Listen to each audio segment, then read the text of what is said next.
Okay, take it away, Nancy. All right, thank you and welcome to Minimizing the White Space by Maximizing the Black Ink, 4 Ways to Represent the Underrepresented with Elizabeth Carter.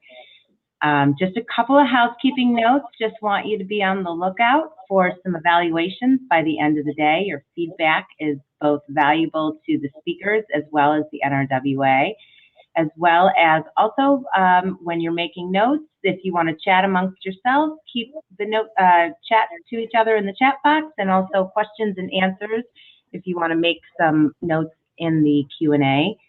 Those would be directed to the speaker themselves. CEO and Chief Illumination Officer of Appeal LLC, a company branded on her absolute passion for performance, engagement, analytics, and leadership. Dr. Elizabeth A. Carter empowers employees who feel unseen in the workplace to make their voice visible with tips, tools, and resources that illuminates their presence and increases the profits of their organization. She offers training programs, facilitated sessions, keynote presentations, and one-on-one coaching. Dr. Carter is a corporate finance professional, speaker, trainer, and published author. With over 25 years working in the corporate settings in a financial discipline, Dr. Carter's unique combination of financial acumen and knowledge empowerment has provided her the opportunity to lead, mentor, and develop others in the area of strategy and financial analysis, performance improvement, and talent development in both profit and nonprofit organizations. She makes her voice visible as an ally and spokesperson in diversity recruiting and training efforts at her companies. Thank you, Dr. Carter, and welcome. Thank you so much, Nancy. I appreciate the opportunity to present to the group of the National Resume Writers. Thank you so much for having me. Good afternoon. I'm Dr. Elizabeth Carter, and welcome to this session. Minimize the white space by maximizing the Black ink. 4 ways to represent the underrepresented. I first want to make sure you have the handouts for this session. I do see it in my chat box. If you haven't had a chance to download them, please do. We will be using the workbook as we'll be reflecting through the presentation, and I want you to be able to have time to jot down notes. So grab your pen, make sure you printed your handouts, and we are set to go. And this is also interactive, so I encourage you to share with your peers, you know, your best practices, your lessons learned, things that you have seen, because we all come from various parts of the world, various industries, and we serve our clients in different ways. So I'm excited not just to share with you what I have learned, but for you to share with each other in this environment. So I thank you in advance for your collaboration and sharing. And the reason why I put together this presentation is that when I think about what I do in my organization, really working to ensure that we have the right representation at all levels, I have seen this as a challenge. And I'm sure many of you have similarly, as you're working with your clients, trying to allow them to show up the best way that they can on paper, but we do know that sometimes that is a barrier. What I'd just like to share with you before I talk a little bit about myself is that when we think about diversity, equity, and inclusion in our workplace and in the world, I want to share with you this recent set of labor statistics I pulled. When we think about second quarter of 2020, of course, we were in the midst of COVID. And at that time, many companies were sending people to work from home. Some may have made a decision to temporarily lay off workers, and others may have permanently laid off workers. So you can see that first set of charts pertaining to second quarter of 2020 and the disparity between what the global total number of 12.3% of unemployed persons, and then the higher bars, which are representing the African Americans and our Hispanic and Latina partners. Fortunately, now 2021 second quarter, the numbers have improved as we have become vaccinated, trying to get back to what we will call our new normal. We have seen the total unemployment rate go down, but we still see the same disparity in those two markets. So even though we are coming back to work slowly but surely, there are still some areas that are impacted by what has been going on. And what I really think about the problems, and of course that graph, the numbers don't lie. When we think about what are some of the potential causes, what I really think of that there are really three main parts of being employed. First of all is the recruitment and the hiring part. Second is the onboarding. And the third is the engagement. And that's really what helps drive the outcomes that benefit the employee and the outcomes that benefit the organization. And as a hiring manager for several years, more than I would care to tell you, and working with human resources and recruiters, I have found that for minorities, these areas are challenging. And I call them the 3 T's: technology, telling a story about the value that they add, and taking time out for life. When I think about the automation and technology, the automated tracking system has provided some benefits and some detriments depending on who you are in the process. And I think a lot of times our resumes don't display all that we have done for an organization because we can't articulate it. We're not quite sure what we did to help impact the organization, whether we are working in the mailroom or in the bathroom or in the boardroom. Every single role matters, but we have trouble articulating it. And last is life. And how many of you, and I won't be able to see you raise your hand, how many of you have a life? I know I do. And sometimes life takes precedence over everything you're currently working on. In a moment, what you think you're going to do tomorrow changes. And sometimes that doesn't show up on paper, and sometimes it does. And we, working with our clients, have to help them understand what that really means and how we can allow them to get past that and show up in a way that still adds value, that they would be a qualified employee for the next employer, and move beyond what they're trying to assume based on what they're seeing in their resume.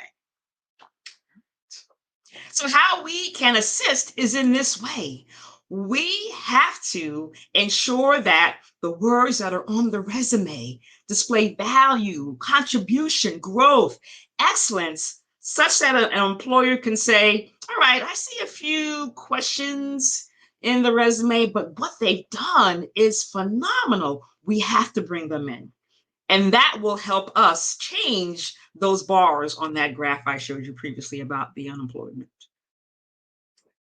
So during this session, what I will share with you are a couple of things. What hiring managers really think when they see a resume with what I would call non-standard type of qualifications and some gaps. Where I find that we as minorities have trouble articulating value, either value, improvement, or even transformation. I call that the pivot.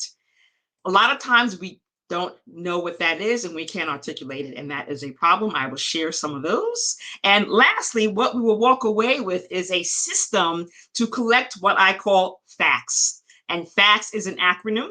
I am an acronym fiend. So I created this F.A.C.T.s system that will allow you to help improve the attractiveness of your clients to an employer. So you ready to get started? I see some stuff in the chat. I love it. Thank you all so much out there. I see thumbs up. Life happens. It's crazy. I see thumbs up. Thank you all so much for your engagement. All right. First, I want you to meet your client.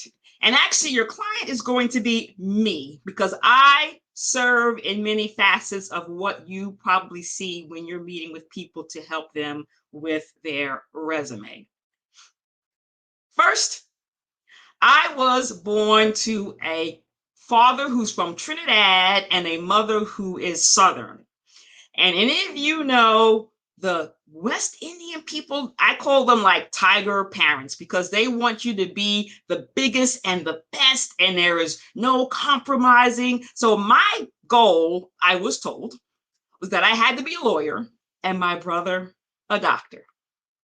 Well, I did my best to try to live up to their expectations, but it wasn't working. I failed 2 courses in my pre-law curriculum, so I had to let it go. I changed to accounting. I failed 2 accounting courses, so I had to let that go. I changed over to marketing just to get out in the 4 years that I was paying for with a bachelor's. I did think that marketing might have been a great role for me. So I took a job as a marketing rep with an insurance company. It turns out it was sales, and I was not good at selling. This was back in the late 80s. I was a young female African American trying to sell insurance in an African American neighborhood. Unfortunately, they did not think I had the qualifications to sell them anything, so I wasn't making any sales. So I had to change.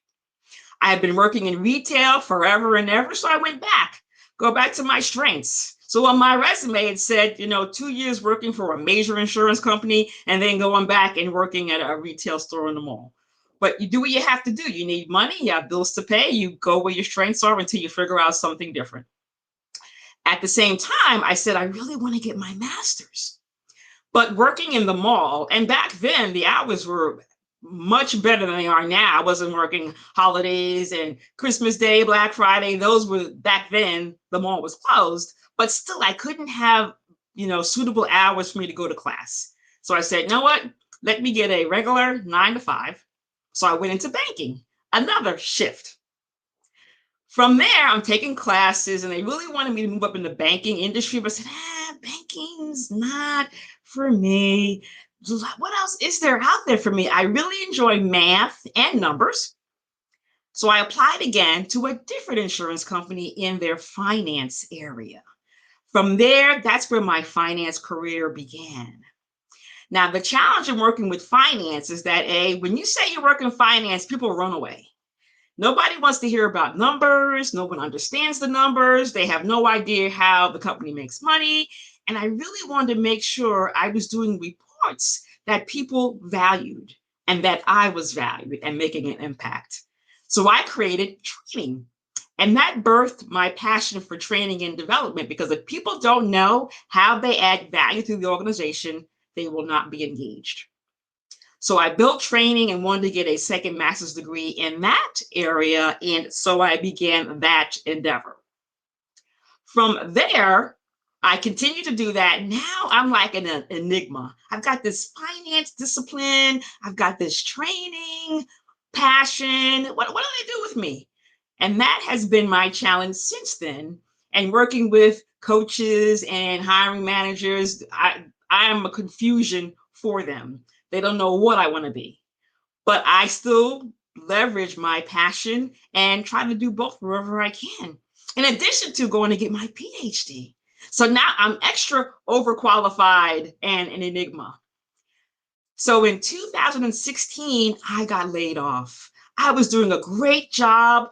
I was involved in everything. I was involved in finance projects, training projects, diversity projects. I was everywhere. But they still didn't see the value in me to retain me during the downsizing exercise.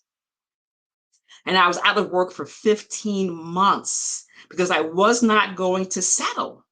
So that created a gap in my resume, along with my first master's that took me 7 years to finish.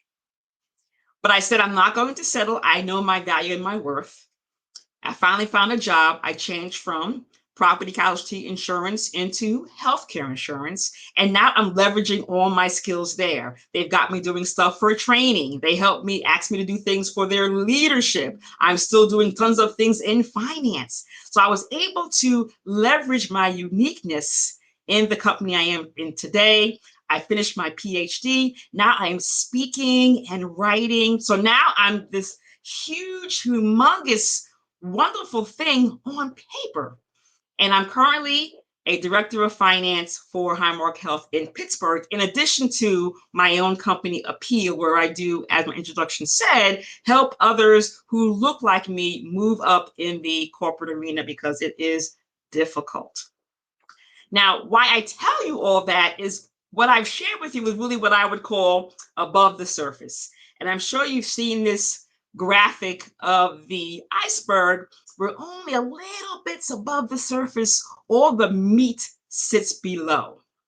And quite often, when you are talking to your clients, they are only telling you all that surface stuff.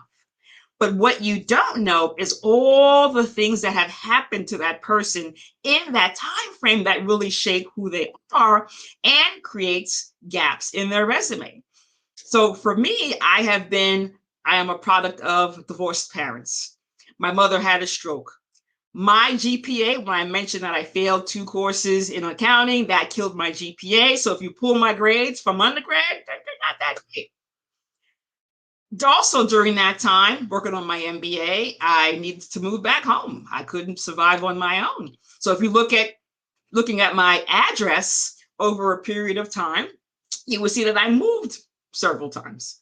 Some was for relocation for jobs. Some was that I just couldn't maintain my own and I had to move in with a family member. My mother had a second stroke and a third stroke recently. So what an employer may not know, and my own employer did not know, was last year in October, I'm taking Zoom calls with my headset, sitting in a hospital room in the ICU ward with my mother. So we all have a lot of things happening below the surface called life that won't show up on the resume. And we have to figure out, how do we, again, allow what we have of substance on the resume outshine all of that underlying situations that have happened to us. And what I want to also share is some other information from the American Psychological Association.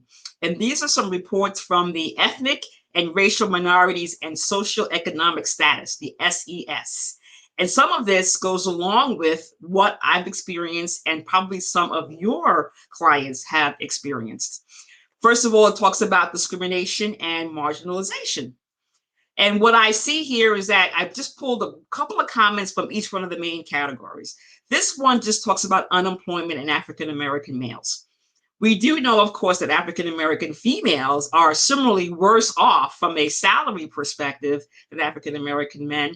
And the challenge is that that number could be better if these folks would instill and employ folks like you guys. Those that can help them articulate their value better, help them negotiate a better salary, understand how to talk about benefits and packages, but they're reluctant to ask for help. So that is a challenge in this space. Next is when we think about education. And we do know, of course, education, sometimes we want to go, but we can't afford it. Or we want to go and try to get a scholarship and we don't get a scholarship. We don't want to go into debt or put our parents in debt. Or we're just having trouble getting grades to stay in. So then we have to drop out or maybe stop, restart. So there's a lot of other areas that are really making the employment process challenging. And even thinking about high school and college around what are the resources to help those young people, again, understand the process, know what value they bring, understand that they are an asset to any organization, but they need help articulating that. And last is physical health. And I work in healthcare. And we right now have a strong focus on social determinants of health. We know that especially COVID has shown us this, that minorities are very much underrepresented. We don't take care of ourselves. We don't want to go to the hospital. We're afraid. So health is a very big concern in many of our communities. And again, COVID has shown us that it's true. And many companies are working toward it. But again, we all have to manage ourselves to be able to know the problems and how we can mitigate them. And the last one is physiological. Again, this is a little bit about stress, that things happen. I do know that high blood pressure, cholesterol, those are very much prevalent in the African American communities. Again, that comes from the physical health. So if we're not eating right because we are buying, junk food because it's cheaper than buying the healthy food, that all rolls together.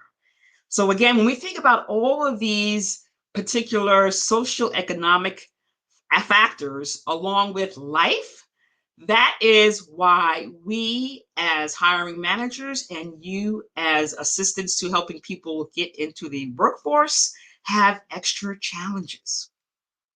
So I want to stop there and ask you all to go to your workbook, to the first page for the first exercise under what it says below the surface. And I have two questions here for you. I want you to first to be able to just take note about the clients that you've worked with in the past. What have been some of their challenges? And again, I see that the chat going. I thank you all so much for chiming in. Thank you. I see Ruth and Dahlia, Brandy. Thank you so much.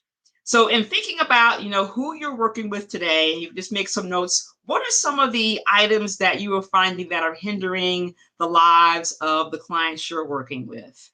And then did anything that you saw and what I've just shared between kind of my experience and what I've been through and then some of the F.A.C.T.s data, did any of that resonate with you? Was any of that new for you that you said, that will be helpful to understand the next time I talk to whoever your client is? So I want to be able to give you 3 minutes just to write down your thoughts quickly. And again, if you definitely want to share a comment or two in the chat, you can absolutely do that. So let me get my little timer on.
All right, as you guys are writing, I see some things in the chat. Thank you so much. Taking care of ill or aging parents, finding childcare. Absolutely, some people may not have transportation. Another area, depending on the situation with your spouse, is another item that could be hindering. I saw one comment that a client worked with a client this morning and he said he had nothing and you finally found some things that were worthy of being, noteworthy accomplishments. Sometimes it does take a little bit of conversation and probing to really pull out the information because again, we just don't think about it. All right.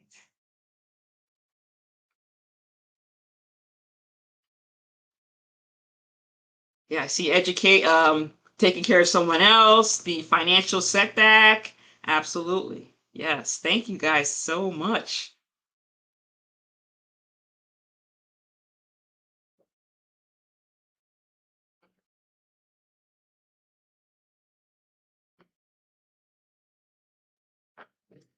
All right. Trauma. Yes.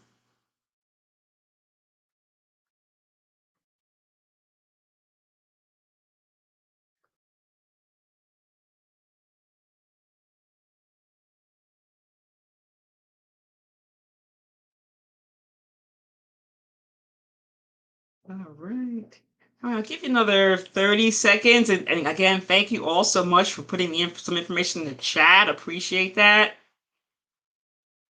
Mental health concerns usually come out. Yes. All right.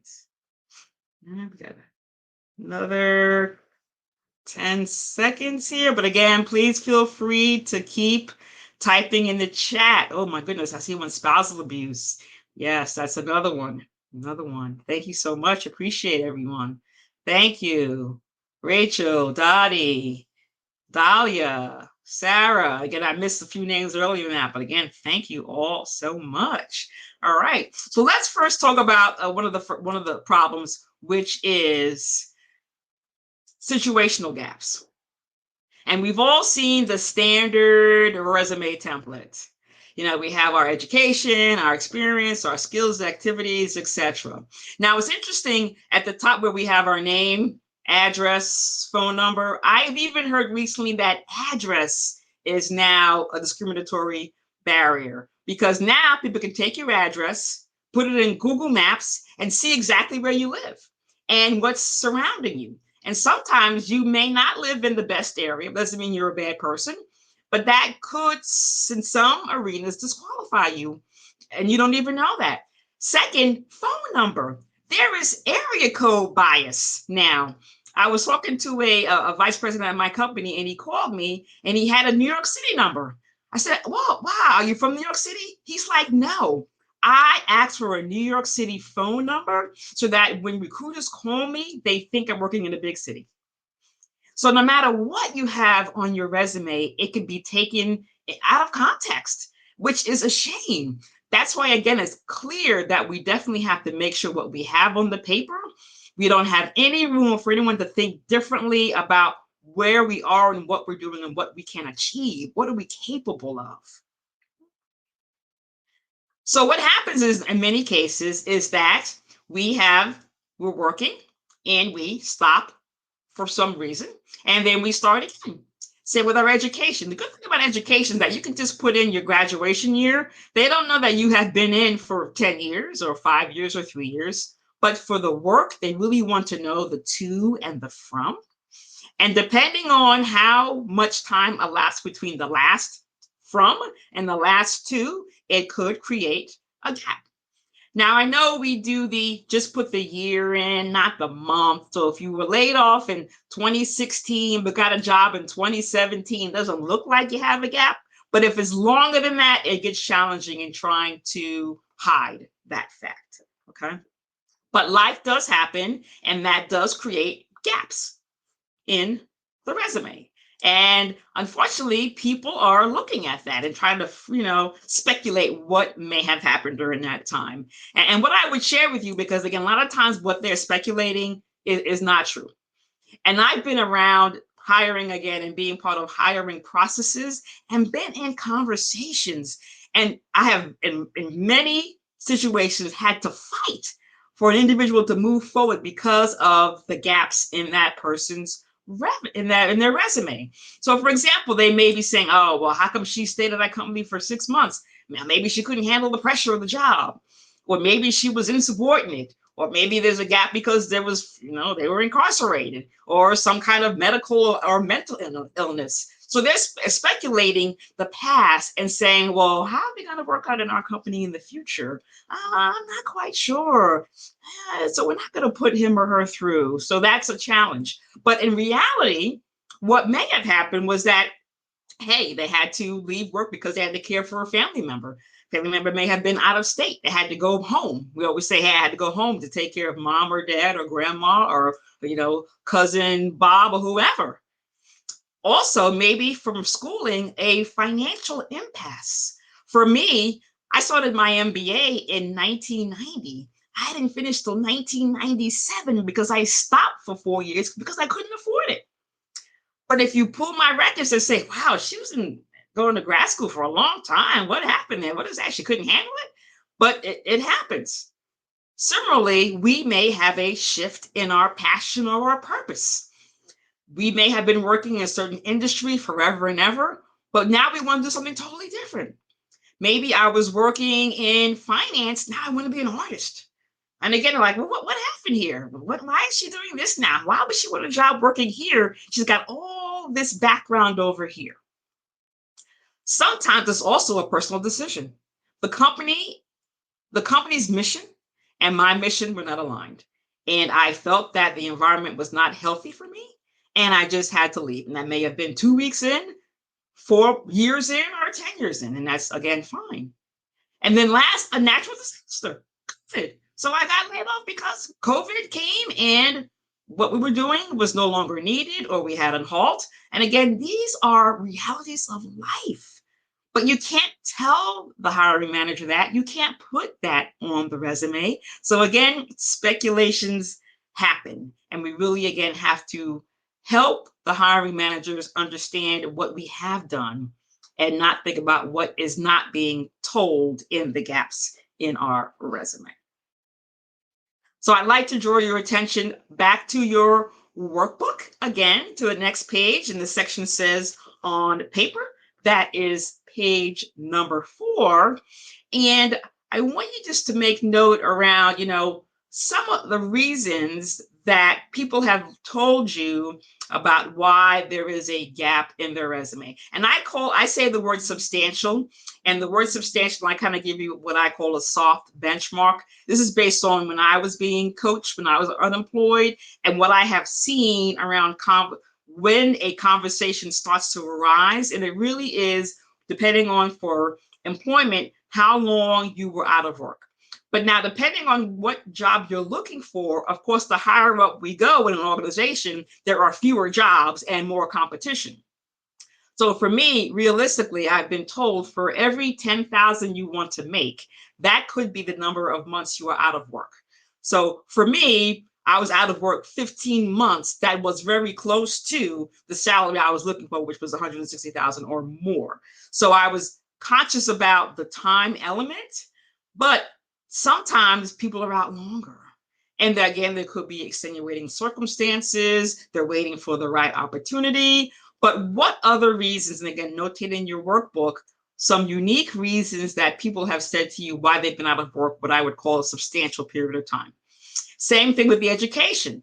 If a person has been in schooling, and I say 1.5 times longer than the standard allotment, so it's a 4-year university, if they've been in 6, 7 years, what was the reason why they were in that long? And again, it could be financial challenges, or they were struggling with the coursework. They had to slow down. Maybe they were taking 3 courses, now they're only taking 1 a semester. So there's always some various reasons why there are gaps. And really understanding what those are can help you work with your client to get beyond those and really help set a framework to say, let's use those as talking points and opportunities to say, here's why I had the gap. I was waiting for, I was working on, these things happen, in a positive way to say, hey, I'm a great fit for your organization because I am resilient.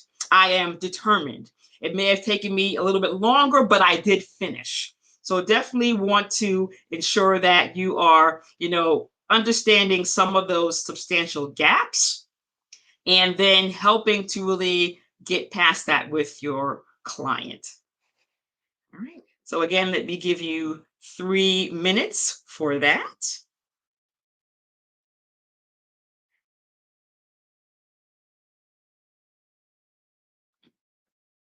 All right. And as you guys are typing and looking at the chat, thank you, Dawn, for the career sabbatical. Ooh, I like that. I have to write that one down. Career sabbatical, everybody. A wonderful way to articulate a gap. Love that. Love that.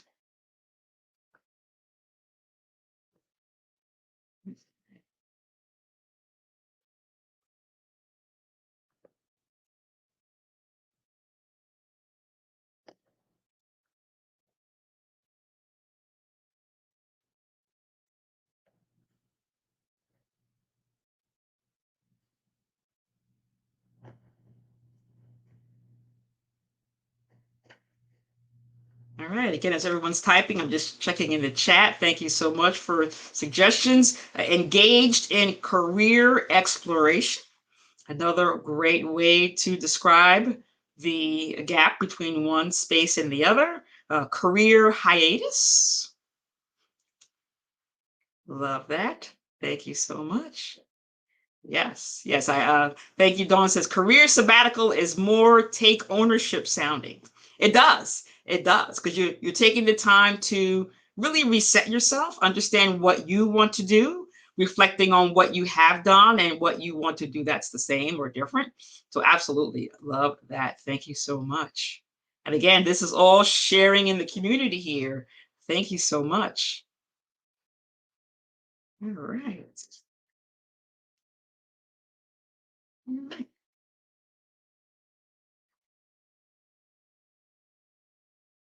Okay. The second problem is automation. All right. And I did see, I thought I saw in the programming for this conference, there is someone's going to talk a little bit more about this. So I want to just briefly touch upon the ATS, applicant tracking system, and the fact that it's been beneficial, but at the same time, I think it does have its challenges. There's nothing we implement that is flawless. All right. So the intent of the tracking was really to help our HR departments. Because if you think about the traffic that they get, depending on how big your corporation is, how many open recs there are, how many candidates are applying, how small or big your HR department is, automation is very helpful. I know that back in 2006, I had an interview in December of 2006. I didn't get a call back until March of 2007 and subsequently got hired. So that I was like, well, what is taking so long? But it's just at that point in time, they didn't have these systems. Everything was pretty much manual. So I think it has been very helpful letting people know right away or sooner whether or not they're going to move forward in the process. And there are also some great areas in which this helps comply to EEOC laws and compliance programs. So we definitely appreciate the functionality and the reason why these trackings exist. Now, the challenge is there are some good things about it pertaining to the applicants and us as hiring managers and you as serving your clients. It is a great way for HR to manage, all the applications at the same time. If there is a short-handedness in the HR team, and I have not yet seen an HR team that wasn't crying for more HR help, so they're always short-handed. It does help save money, and the onboarding time definitely has been cut back. There also is a way to add screening questions to ensure that the basic qualifications are met. This way, you're pretty much filtering out those who may not absolutely be qualified for the particular role. And it does create some uniformity of resume data. Now, for those of us like me who like to be creative with our resume templates, now that's not helpful because I know when my resume goes in, I see it come back out, I got stuff in the wrong place. They've concatenated this particular job with this other position, and it's never right. So the challenge is always going to be, how do you make sure the resume goes in to work with the ATS that the company is using? And I know I'm sure you guys are definitely helping your clients with understanding how that works so that their formatting is correct and matches. So those are some of the pros. Now, the cons is that a lot of times we can't get through those systems. I have talked to many candidates at a job fair on college campuses, and they are a great fit for the roles we are filling. I send their resume in, recruiting contacts them, and then I hear nothing. I said, what happened to my candidate? They said, oh, they didn't get past our core behavior entry-level questionnaire. I'm like, how could that be? And the challenge is that sometimes they say the questionnaire is supposed to align to the success measures inside the organization. But when I look at our new hire retention rates, it doesn't match up. So sometimes the questions that are being asked and how we as minorities are trying to respond, we're trying to think about what does the company want to hear versus what we're really thinking. And depending on how you answer, that could eliminate you and you don't even know that. Okay. And sometimes the questions are biased. And we know inherently many minorities are not good test takers. Like for me, I was horrible in English and writing. I don't even know how I finished my dissertation, but I did. So depending on what kind of questions are being asked, people panic also. If they're not quite sure they're going to be asked questions, they panic and they freeze, and then they're not comfortable. And sometimes it's not a great outcome. And also, a lot of times these ATS systems are looking for keywords. And I know you guys are great at coaching your clients on making sure you have those keywords. What's in the job description? Making sure you have those words in your responsibilities and your incomes and impacts on the resume. But sometimes we don't. And if there isn't enough of those keywords that match, then similarly, you don't make it through the pipeline there. And lastly is really like me, I want to be creative. I want to have my framework at the top, my key messaging. I might have education first. I may have my employment first. I may have what aligns to the job first. And the system doesn't want to see all that. They want to see everything kind of in a certain order. And if you're out of order, then what comes out on their end looks garbled and confusing. And that also could eliminate you. Okay, so that is the challenge around the systems. Again, I want to just talk briefly about that. So the next page in your workbook is about the automation. Page 5 in your workbook. And I would love to hear, and again, I'm seeing some comments in the chat. So again, thank you all again about, how are you feeling about the automation? And someone threw up here out there. Thank you, Brandy. JobScan.co, a way to help, format the resumes so that you do get through these systems. So thank you for sharing that resource. So definitely, a lot of times you'll have a great candidate and you help to coach them through what the process may be. If you know the company well enough to say, here's what's going to happen. What have you found have been some of the barriers there? And then definitely, do you see more companies asking more test type questions or more situational behavior questions? Because those are very different. And a lot of times they are trying to ask what I would call behavioral situation questions because they want to understand how you will react. They want to know, are you aggressive or not? Are you conservative? How would you respond to a situation?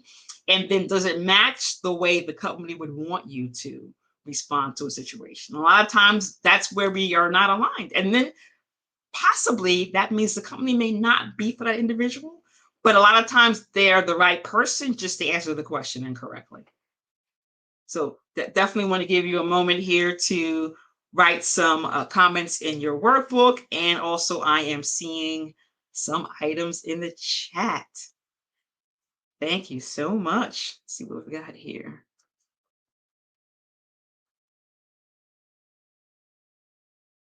All right, I see you need to know an insider.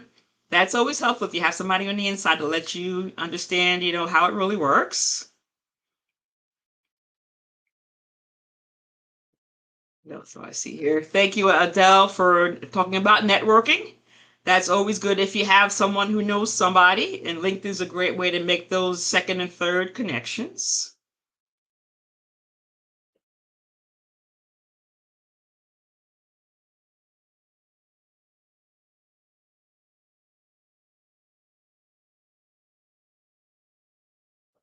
All right. Let's see. What else we have? Okay, I'll give you a few minutes here too.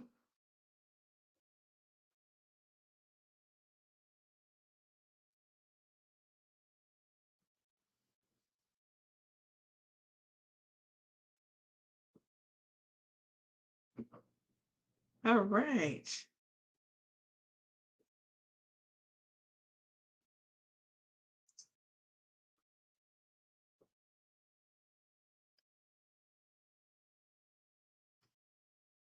All right, the third problem is the articulation of value. And I had a friend of mine many years ago. He reached out to me for help with his resume. He was laid off from his job. He was in customer service, a manager. And he said to me, can you help me with my resume? I said, of course, send it to me. And what he had was what I will call responsibility-oriented items listed. And I then asked them a series of questions, and I have them here on the list for you. And I asked them about things that are measurable and things that are value-oriented. And when I asked them these questions, the answer was no. He had no idea on how he was adding value as the customer service manager in his organization. His company, his manager would have conversations, but they were never about like what's going well. I said, how about, did you ever get an evaluation that said how you did and how you contributed? He's like, no. I said, well, and many people have this problem. They are not getting communicated to in the right way that allows them to understand how they're adding value. That's where the engagement comes in. If you don't know what you're doing and how you're adding value, how do you stay engaged? How can we get up and go to work every day not knowing how we're going to change the lives of the people inside of the organization or the external consumer of our products and goods? It is challenging, but so many people don't know. And that's why when we go to work, there are people who are unhappy every single day because they have no idea why they're there or what they're doing. They're just getting a paycheck. It's more than just a paycheck. It is adding value. So it is challenging. But again, that's why we're needed. We are the game changers for these people to help them realize this. And as part of the template, it says we want to understand the impacts and results, not just the responsibilities. And there are so many other, little tools. We have the CAR model, which is challenge, action, and results. The STAR model, situations, action, results. So many little tools and frameworks that we can use to help people understand what they do. And sometimes they forget. They have lots of situations, but don't know how that outcome really made an impact. So we definitely have to help them understand what they're doing every day. And it may not be, retrospective. It may need to be prospective because they may not remember all they've done and how it really may have made a change. I know for me, I have to write everything down. I don't remember what I did last week or even January. And now we're coming up on October and it is now year-end review time. Now is the time for everyone to get back to pen and paper, look at their goals from the entire year, and remember everything they've done the entire year, because that will be where they will be able to articulate value and really think about what they have done and how their job matters. And I find that the root causes are two things: communication and mindset. So first, let's just talk about communication. A lot of times, depending on who the manager is, the conversations are always about the negative, about complaints, how many mistakes they made, what you didn't do. You didn't meet your numbers. You showed up late. You called in sick too many times. You had a budget, you ran over. They never talk about all the great things that you've done, how you have generated revenue and profit.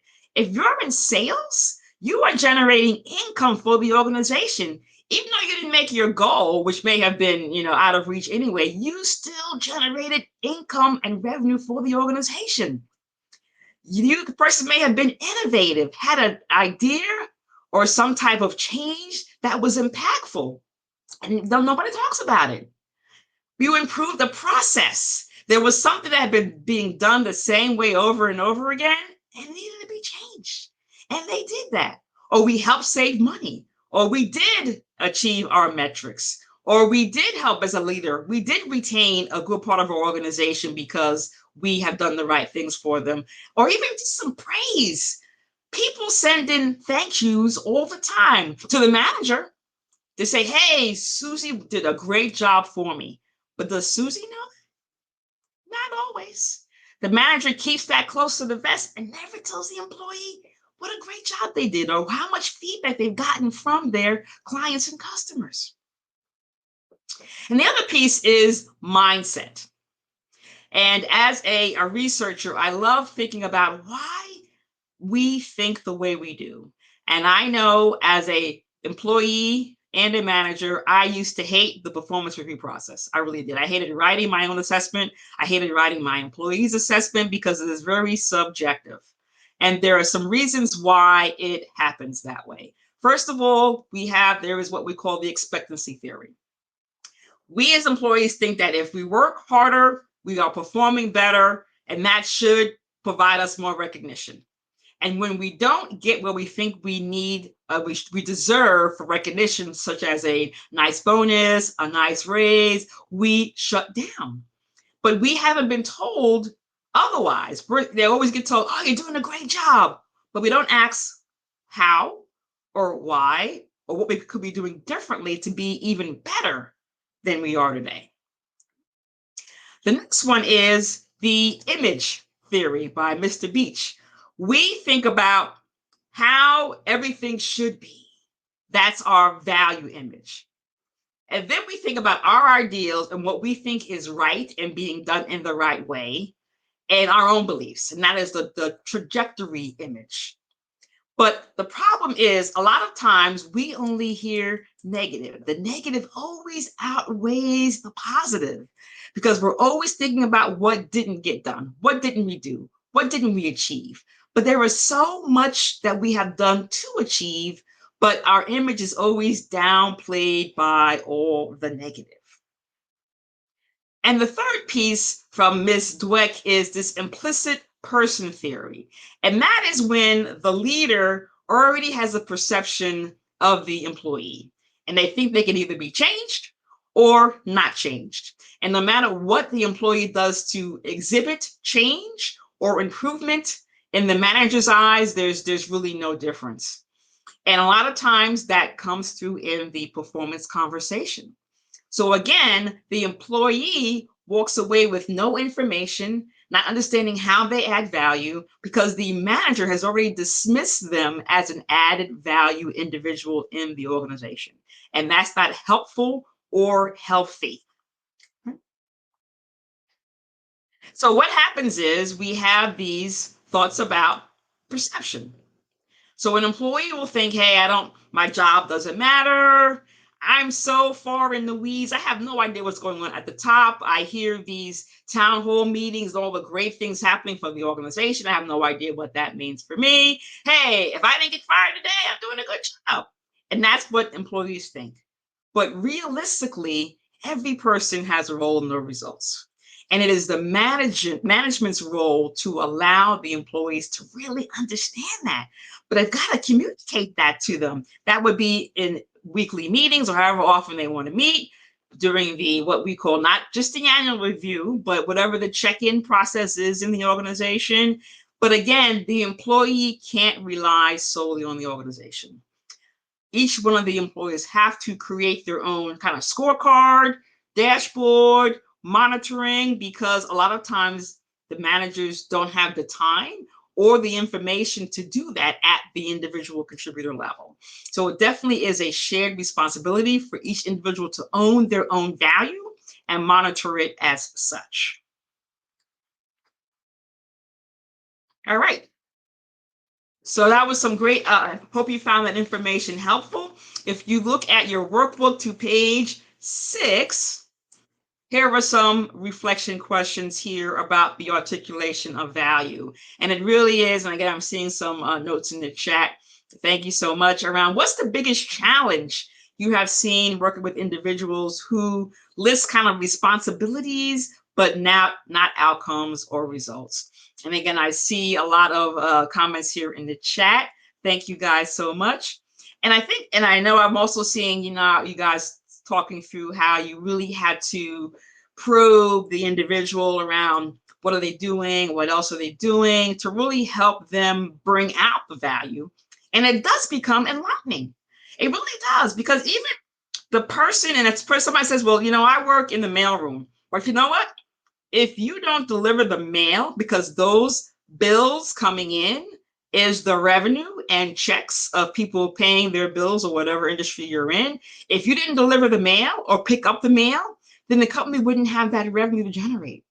But if no one tells the male person why their role is important, they're like, I'll just take my time delivering the mail. It'll get there when it gets there. No, time is of the essence. So again, whether you're working in the mailroom, the bathroom, or the boardroom, every person matters and adds value. But it really is, how difficult is it to help bring that out of them?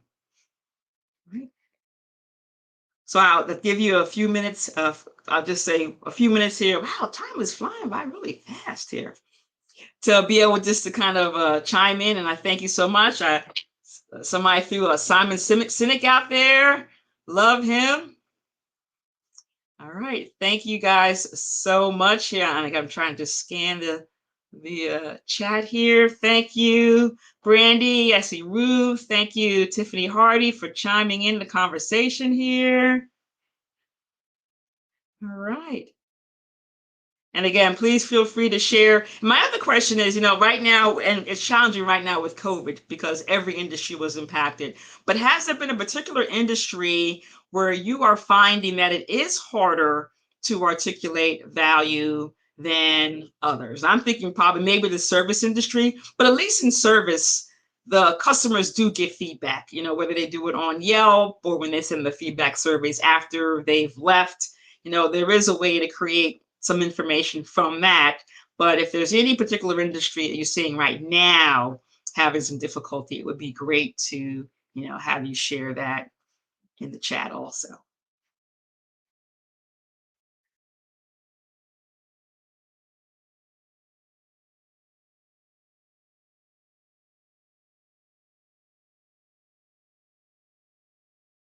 All right.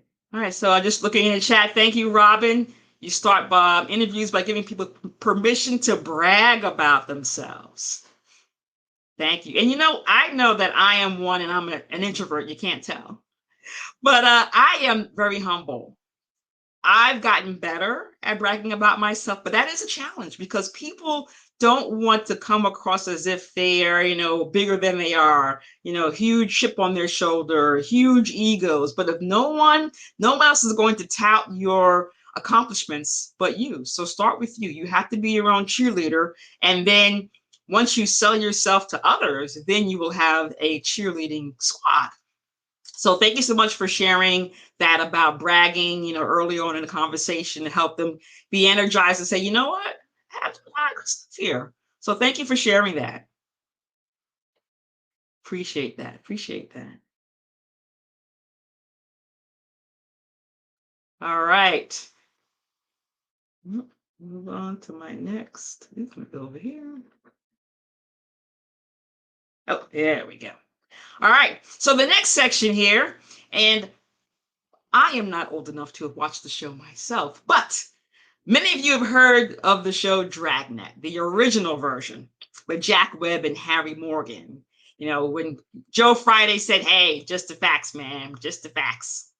And I love that statement because that's what I've used to create this system of how to help employees articulate their value. So it's been pretty fun sharing that. And I get a lot of people who are comment about Dragnet. I thought it was a great item to use.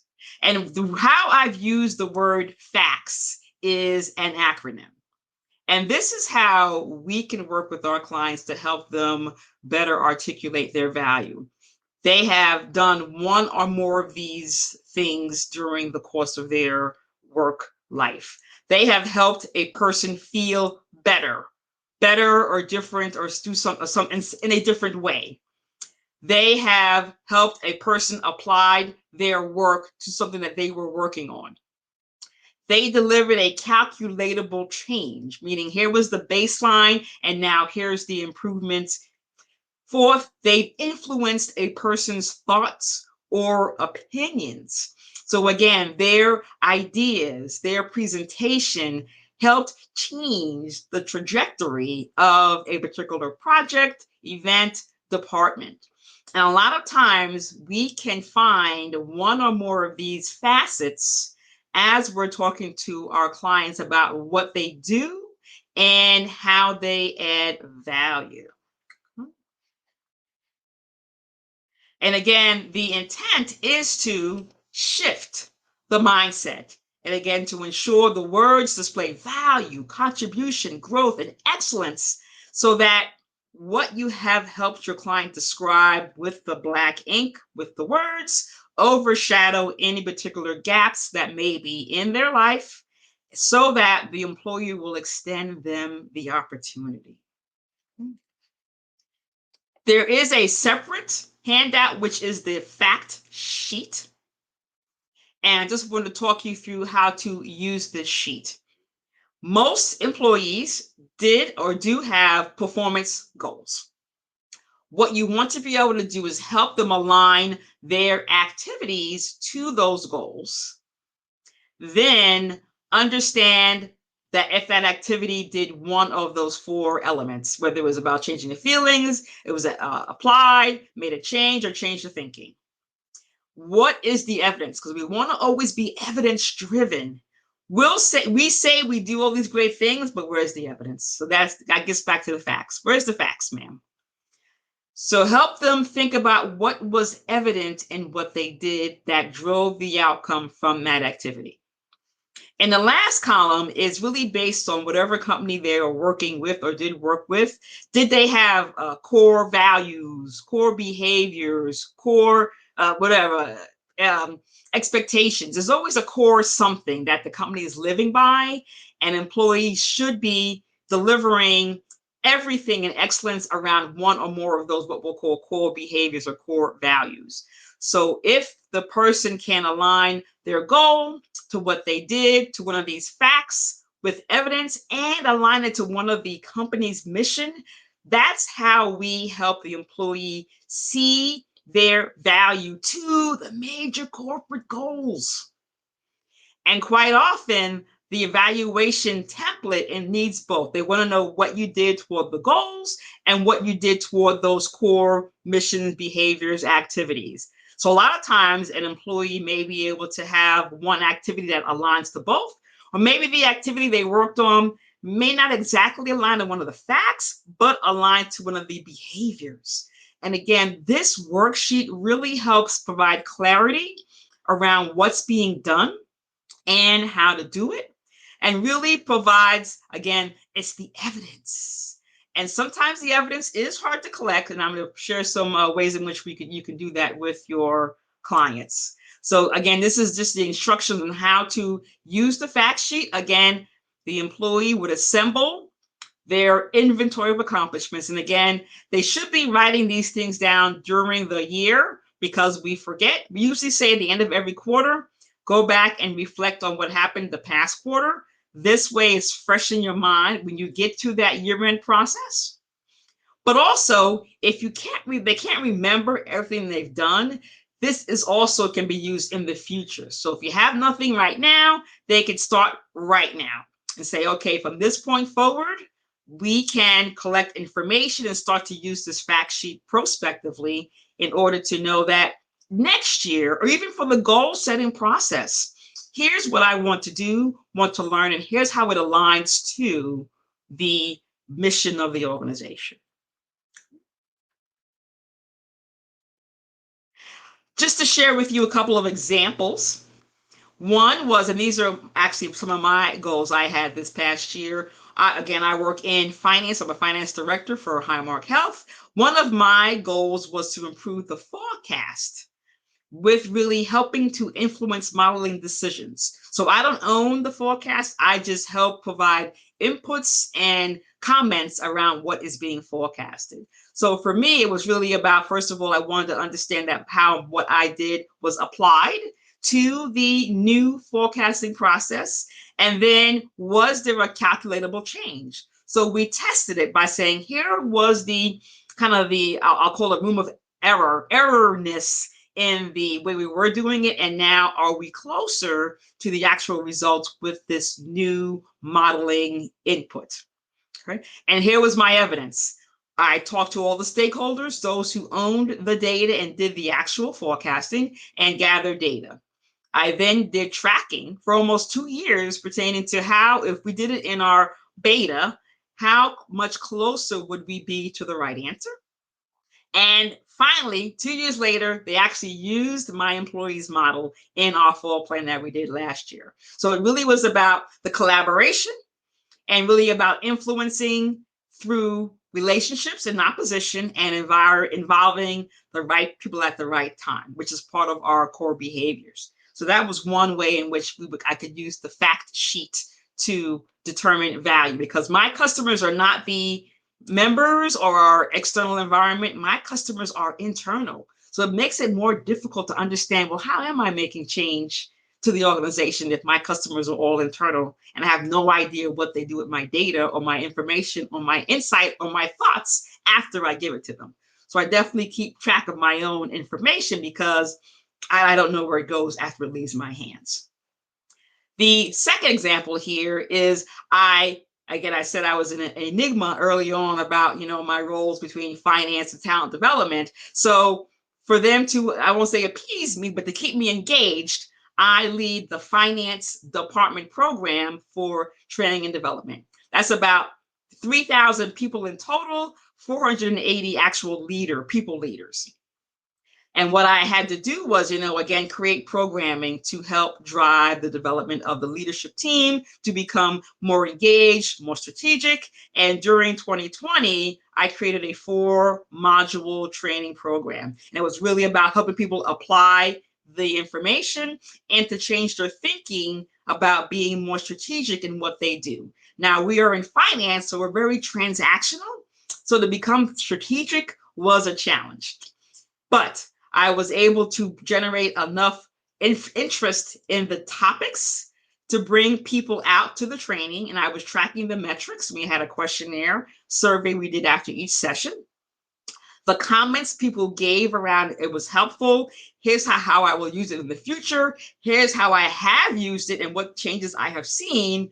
And also, if the facilitators had people reach out to them later to say, hey, I want more information, more insight, come to my team meeting to give me the information. So that was really how I was working to determine the impact of the training program for the finance individuals. And that really aligned to our transformational leadership core behavior, which really was about how do we challenge ourselves to continually improve. So again, there's no numbers here per se, but still helping people apply what they've learned and to change their thought process.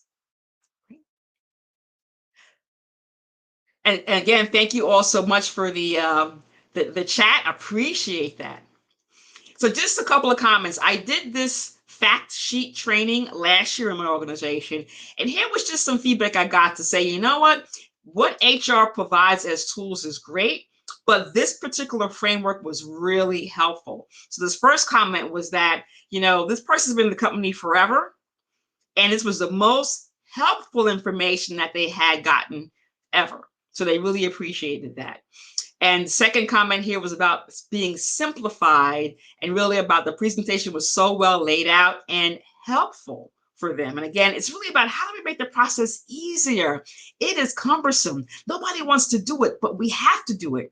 But that information really helps feed our resumes, again, to make us valuable for the next position in the organization or the next position outside of the organization, or if we are displaced, allows us to show up differently for a different company. So it's really been very successful. One other comment here was really around, they loved the fact sheet and they shared it. And then another individual shared it with their team. So this fact sheet started to spread. And again, it's a very comprehensive way to collect information. And whether or not you have like real numeric information or not, it is still very helpful. Now, I know what also came up was that there were always concerns. So, hey, we love the fact sheet, but, I've got questions. I have these situations that it may not work. And I provide some of them here. So first of all, a lot of times, again, as we were sharing in the chat earlier, a lot of times people don't know how they've helped impact the organization. So I always say to the person, think about if you didn't show up for work that day, what wouldn't get done? What would happen? That's where you can start with understanding the value that you have. Would there be any risk exposed if you weren't there to do your job? Second comment and concern was about how do I change kind of widgets into dollars? Many times a company is like, well, we want to see how much money did you save? How much revenue was generated? A lot of times you may not be able to change every single thing into a dollar. You may be able to use percentage change. And that could be in, could be dollar incremental impact because maybe you help save $5, but that may be 35%. So whatever number is bigger, whether it be a dollar amount or a percentage, that would be a way to compensate for how you could display value that seems really, of value and seems big and of interest. Third is about, I worked on something. This is common. I've worked on something and it went into that black hole, I call it. I handed it off to my manager, my director, my VP, never heard a thing about it ever again. And I say to the person, you have to ask, follow up. Say, hey, I did that presentation for you last week. How'd that meeting go? Was there any feedback from it? What did people think about that?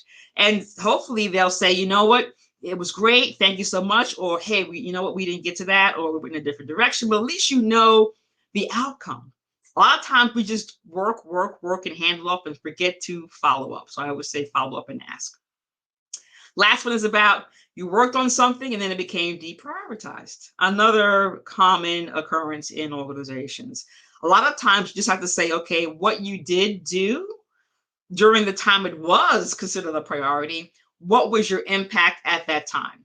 What are some of the things you did with that project that is worth articulating on paper? And again, align it back to the company's vision or mission. Because if you don't have an outcome per se, you could at least say, I was doing it because we were looking at transformational leadership. And this is how what I did aligned to that. So again, sometimes you may not have an outcome or an end, but you do have value in what you contributed during the point in time that you were working on it.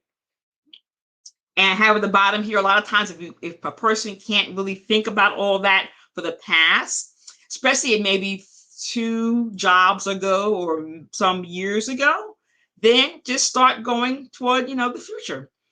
Be very concise with your client about, all right, let's start monitoring all this today. If they are working on a transition, let's start to think about that today. Or they may have time to think about it. They can go back to their files if they have any, or think about maybe a prior resume where they had other information from the past, because we do condense as we move forward. They may have information from old resumes that may help create some of that value that should be added back into their current resume. All right. And just to share some information around metrics. And again, some are, you are easily accumulated from depending on where the person sits. Some can be just tracked on their own.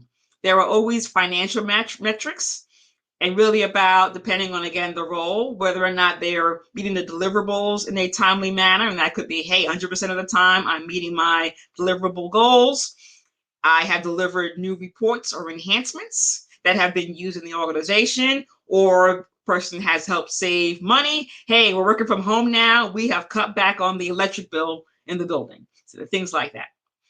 Also, process could be, have we shaved down time and processes because we have added more automation, or we've changed the way we do things, or reports are no longer needed, we've cut them out.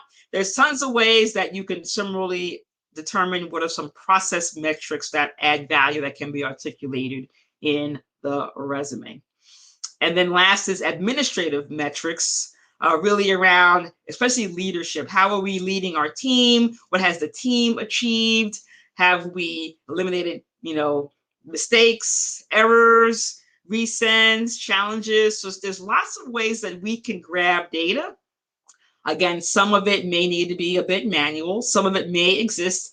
It just may need to ask the right people if the information exists. A lot of times, depending on the corporation, the data exists at certain levels, and it may not be at the level for you to say, this is what I own as an employee, but you could at least say, I was part of the team that delivered these set of metrics.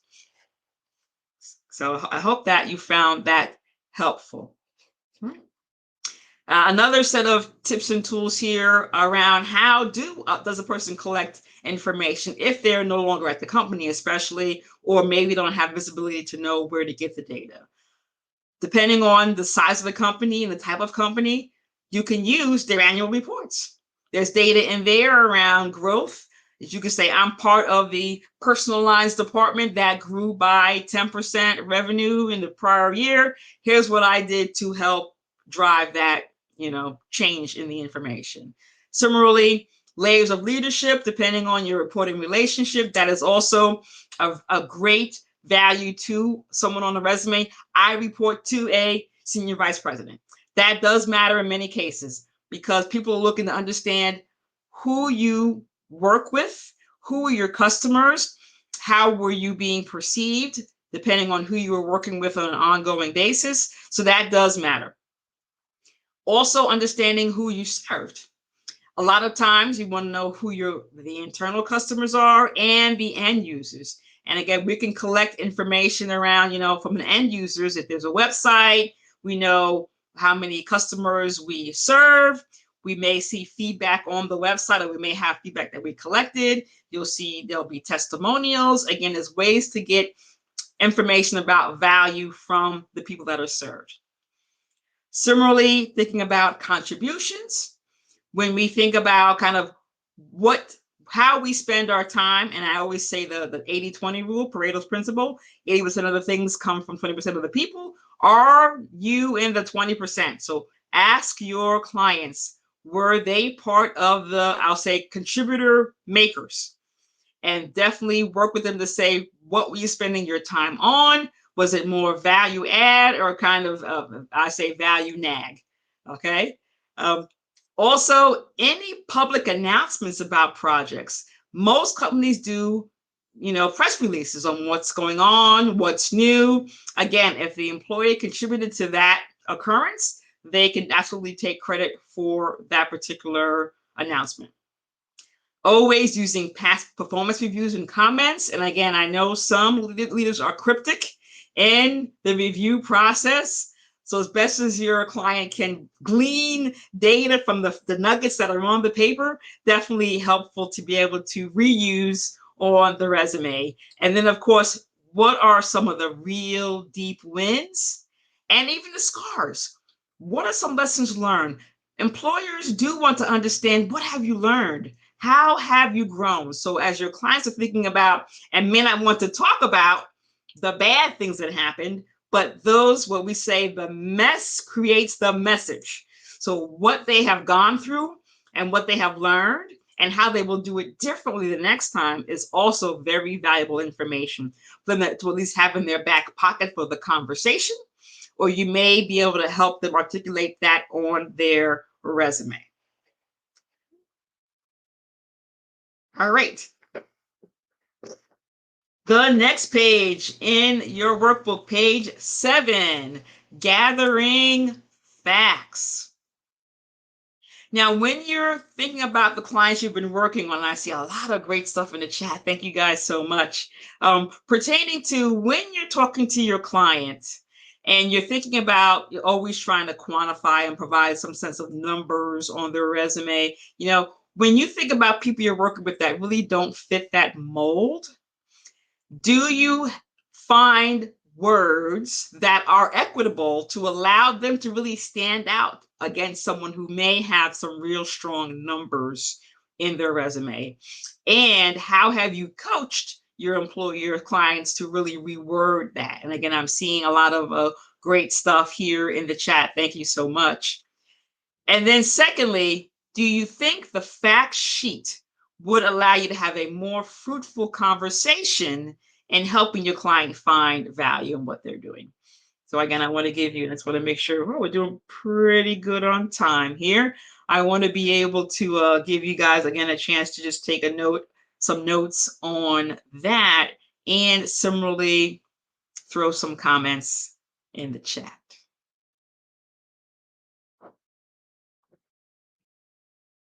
And I'll just stop here and just look at some of the items here.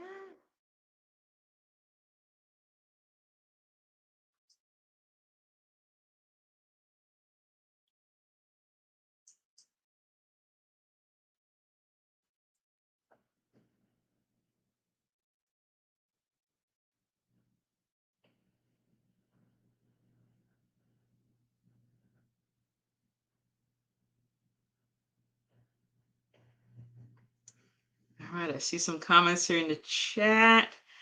I like, thank you, Paul, your comment about the obstacle context. Anything that made it tough to achieve makes the accomplishment that much more impressive.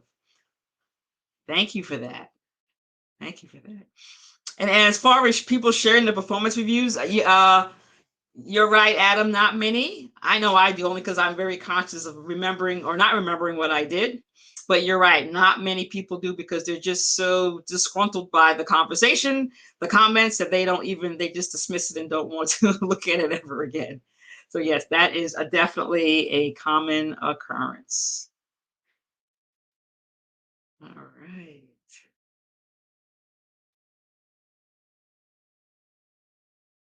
Great, thank you so much.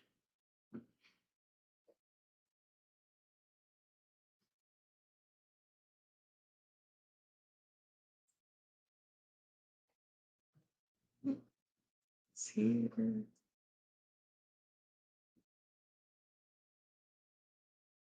All right, oops, go back one.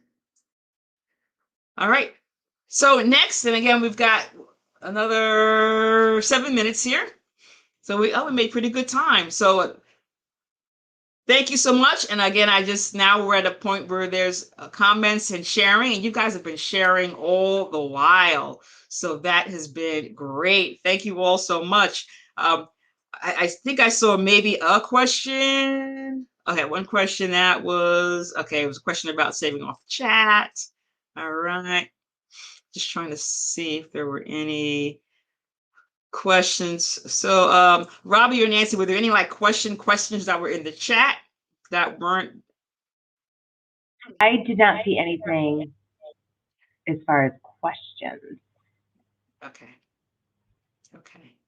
But a ton of discussion, which is great. It is. Thank you all so much. I appreciate the sharing. Again, this is why I love, when we thought about when we work from home, we're like, oh, you're gonna miss, we're gonna miss being in person. But I think the comments and the conversation in the chat is great, because if we were in a room together, you'd have to all be quiet and just listen.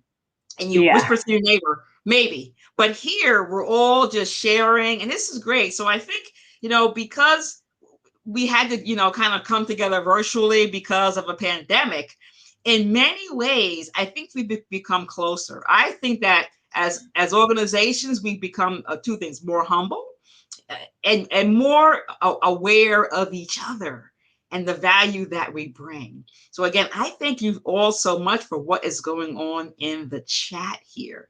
And again, we're learning. If we were all together in a conference room, we wouldn't be able to have all this conversation.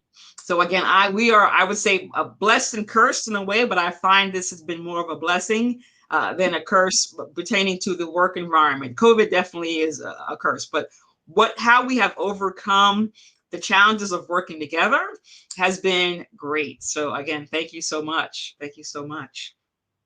All right. Well, a few more things as we have our last 6 minutes here. Again, I want to first make sure that, I helped cover what I said I would do as far as the objectives. So we talked about, some of the areas that are perceived when we're looking at gaps in the resume. We talked about why there are gaps in the resume, especially in minorities, have a lot more things going on in many cases than other demographics. The challenges that many have, and this is really more everybody, but I still do find it more in the minority population, about being able to articulate value or improvement or transformation in their role. And this fact sheet, I hope you found very helpful for you to use as a template as you're talking to your particular clients, whether you're working in the profit, nonprofit, working with students, or a workplace environments, or the government, whatever it is. I'm hoping that you found the worksheet helpful to you. And I want to just share this particular quote, because again, we are part of the solution. We just need people to reach out to us and ask us for help. We are here to share and allow these individuals to shine in their best light. So this is a quote from Michelangelo. Every block of stone has a statue inside it, and it is the task of the sculptor to discover it. We are the sculptors. And again, I thank you all for sculpting the next cohort of individuals that come into your life to allow them to learn and shine and become employed at whatever level they want to be at or a higher level, and to really understand the value they bring once they get in. And then that really enables them to be more successful in whatever role they take on. And again, that will allow the bars in this graph to change. We absolutely are seeing a decline in unemployment, but as many people as we can help drive down those two higher bars for the African Americans and Hispanic and Latinas, definitely that is our role here today. And I just share with you in some resources I used to gather my data for this presentation. And again, I have 3 minutes to spare. But again, I want to thank you all for being part of this session. I am Dr. Elizabeth A. Carter. I have my own company, Appeal, LLC. I am also a director of finance for Highmark Health out of Pittsburgh, Pennsylvania. I stay engaged in the workforce because I need to be the face that people see, and I am their voice to help them get into our organizations, help them understand the value that they bring that will allow them to grow so that we can change the faces in our organization, because the diverse faces really help drive the products and services that are being sold and creates economic value for all. So I thank you all for your time. I'll turn it back over to my hosts here, Robbie and Nancy, for any closing comments. But again, thank you all so much for your time and attention. I appreciate the chat and the sharing, and I am honored to be with you this afternoon. Thank you so much for having me. Thank you. I'm trying to see if there's anything in here. I think that's it. We are all set. Awesome. Great. Again, thank you so much all. Have a wonderful afternoon. Enjoy the conference. All right. All right. Thank you both. We're just going to pause for a couple of seconds. There is a bit of a lag with our video feed, so I don't want to cut anything off. So we're just going to smile uncomfortably for like 10 seconds and then stop the broadcast.